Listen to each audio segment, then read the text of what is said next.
I tre capri Rocchi. C'erano una volta tre capri, soprannominati i Rocchi. Durante l'inverno vivevano in un fienile a valle, ma con l'arrivo della primavera sentivano il desiderio di andare sulle montagne, dove cresce l'erbetta tenera e novella. Per andare lassù i tre capri dovevano attraversare un fiume impetuoso, ma sotto il ponte, fatto di tavole di legno, viveva un terribile orco con un occhio solo. Nessuno poteva passare sul ponte senza il suo permesso e infatti nessuno lo attraversava perché lui se li mangiava prima. Il più piccolo dei capri Rocchi fu il primo a raggiungere il ponte. Trippiti trop, trotterellava sulle tavole di legno. Tin tin, faceva il campanellino che aveva al collo.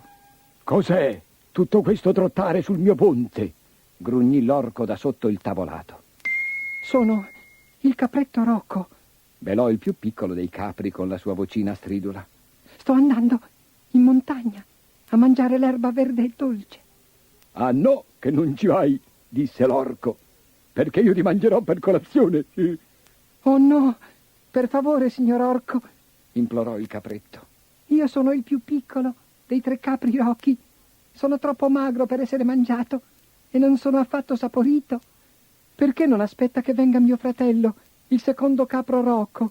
Lui è molto più grosso di me e sicuramente molto più appetitoso. L'orco non aveva voglia di perdere tempo con un capretto, se ce n'era in arrivo uno molto più grosso e saporito. Va bene, puoi attraversare il ponte, brontolò. Vai pure a ingrassare sulle montagne. Ti divorerò quando ritorni. E così il più piccolo dei capri Rocchi balzò dall'altra parte. L'orco non dovette aspettare molto l'arrivo del secondo capro Rocco. Clip clop, facevano gli zoccoli sulle tavole di legno. Ding dong, faceva la campanella intorno al collo.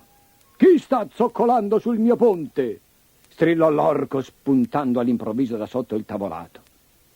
Il capro Rocco, disse il secondo capro con la sua voce aspra. Sto andando sulla montagna a mangiare la deliziosa erba di primavera. Ah no, che non ci vai, urlò l'orco. Perché io ti mangerò per colazione.